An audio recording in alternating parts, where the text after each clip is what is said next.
All right, so we're doing working on our final batch of wine for the season because the harvesting season ends pretty much October, November. And so this is going to be my final batch. So what we have here is, here in this bin. So these are Syrah, it's Syrah grapes. These is a French varietal. Just got them today. They're 25 bricks, which is a nice sugar content in them. It's going to make a nice red wine. And so right now we're doing a little of our crushing. So we're using the milk crate method. So we'll show you how that's done with crushing by hand. I wasn't really expecting to do a batch today, so I didn't rent the crusher. So I have to do this by hand, and I've got close to 400 pounds of grapes. So we're going to make, it's going to fill a 55-gallon drum with grapes that we're going to ferment in. And so this should make about 24 gallons of wine. So it should be pretty good. So let me show you how you do your crushing. All right, so when you don't have a crusher, you don't want to spend the money on one. They're $700 to $1,000 for a crusher. You can do the milk crate method. All we're looking really to do here is to crush a little bit of the grapes. Get them cracked open a little bit so the yeast can get them fermented and give some of the juice out. But I also want to get the stems out. So what we do is we grab them on this milk crate like so, and we just rub them back and forth on the milk crate, and it will actually pop the grapes, some of them go whole all the way through. And in the meantime, it will allow us to take the stems out. And then we just put these in a disposal bucket. What a lot of the wineries will do is they'll, when they have their stems come out, they'll actually give them to farmers to feed to cattle. So the stems have a lot of nutrients and stuff in them. So the grapes, we just get them crushed this way. Get them crushed, and we squeeze them into this grate, get the juices out, and then we I try to get as many of them off of the stems as possible, and then it keeps the stems from being in the must. When I do when I use the machine, the destemmer crusher, and when I rent one and use it, you'll end up with a lot of the stems in the must, which isn't a bad thing. It adds a little tannin to it, adds a little flavor and stuff. So it's not like a bad thing. And there's some people that will actually take the full clusters and just stomp on them and leave the stems in there and ferment with the stems. I don't really like to do that because it can add a vegetal kind of flavor to the wine. I don't want to do that. Instead, we just got to crank through and get the stems out, get these grapes crushed, and get them ready to ferment. And so what we're going to do is, as soon as I'm done with this, which should take a few hours because there's 400 pounds of them, it's not an easy task. It's very manual intensive. You can hear my puppy crying in the background.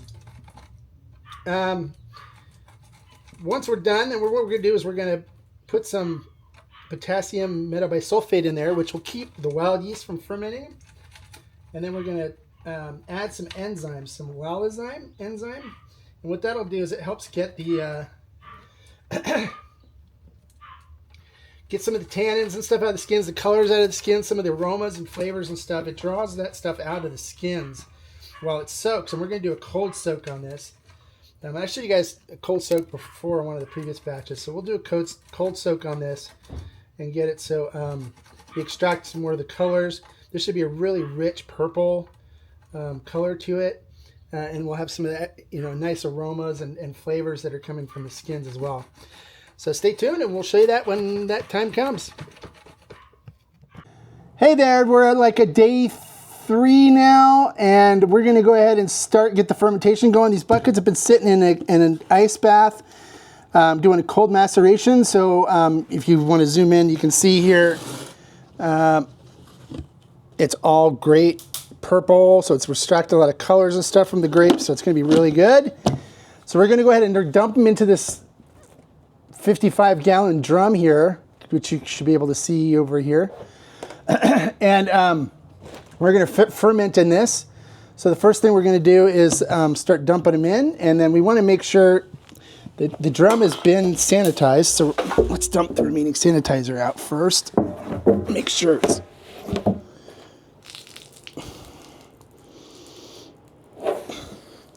We have a puddle of sanitizer. All right, so we're going to go ahead and dump this bucket in, and then we're going to mix them all up.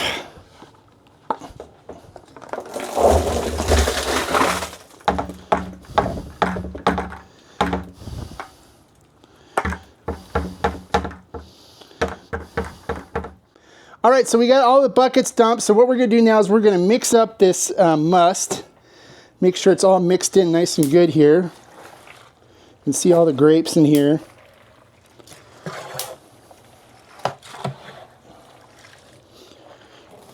Get it all mixed up.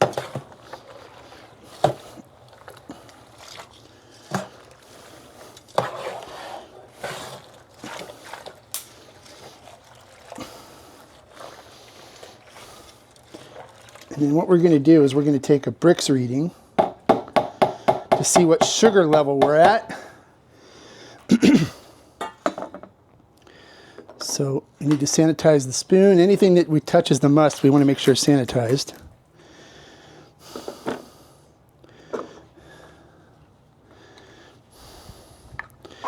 So let's do this device will tell me how much sugar is in the must. Give me a Brix read. Look how purple that is. Look how beautiful that looks.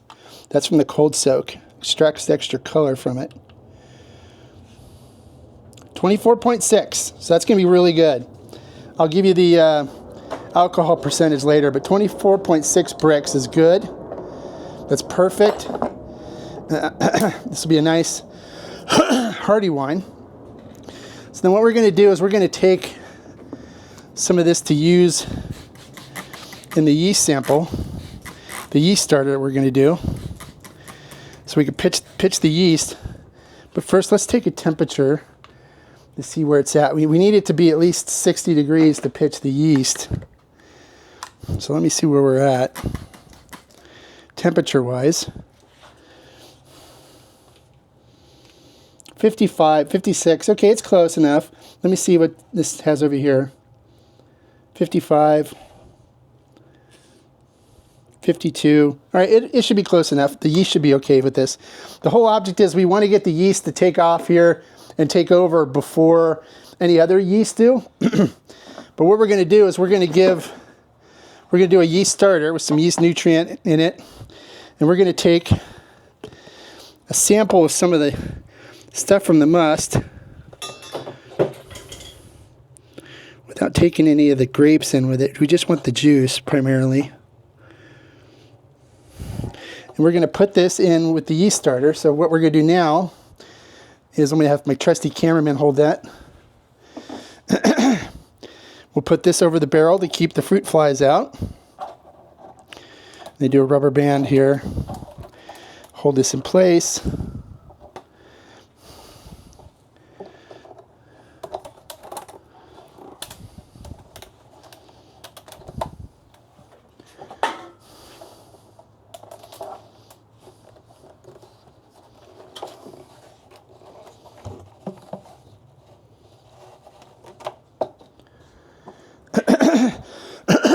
Since this doesn't have a lid, I just use this to keep the bugs out. And what will happen is it doesn't really need a lid to close it off because this will create a lot of CO2 during fermentation, which is carbon dioxide.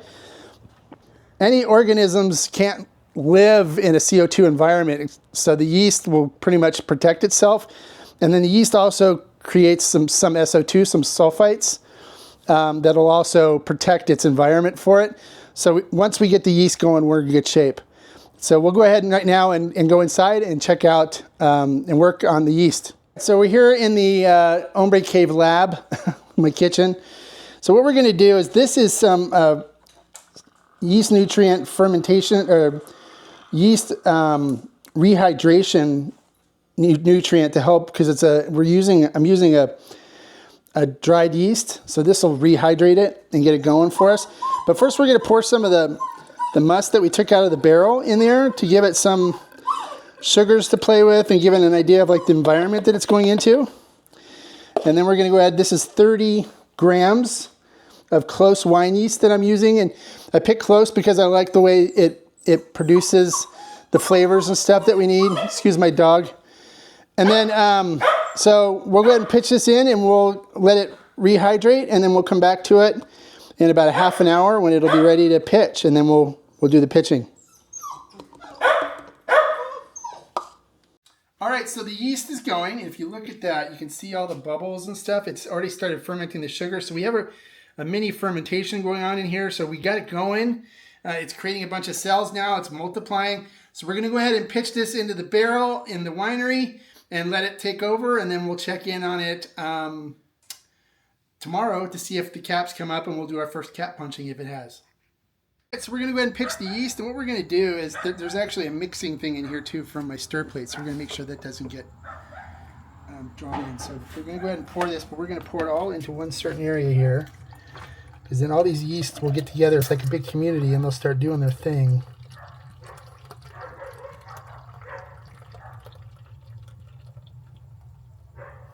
Make sure we get it all. We get most of it.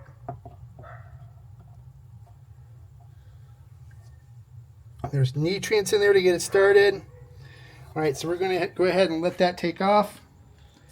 And then we'll check on it tomorrow and do our cap pressing if it's already moving, which it should. It should take off. We should have the cap up tomorrow morning when I wake up. All right, so here we are, ready. The fermentation, the yeast was pitched yesterday. The cap is formed, so we're going to go ahead and punch the cap down on this. This is for the Syrah grapes. Now, when we punch them down, I want you to look at the color of the must in this and just how beautiful, inky purple it is. That means we had a really good extraction during the cold maceration, and that the enzymes are doing their jobs here during fermentation and pulling the nice color and stuff out of the skins. Now, Syrah naturally have really nice tannins and nice color to them. So this should be a really beautiful, purple, full-bodied, nice tannic wine. So let's go check out and do the press down. So as you can see, the cap's formed, all the grapes are pushed up. So we're going to take our cap press tool and we're going to punch this down. Look how inky purple that is. What we're doing is we're getting the grapes down into the must. We want to keep them wet. We want to let the yeast ferment the sugars and stuff out of the grapes that are in there still, because it will do that.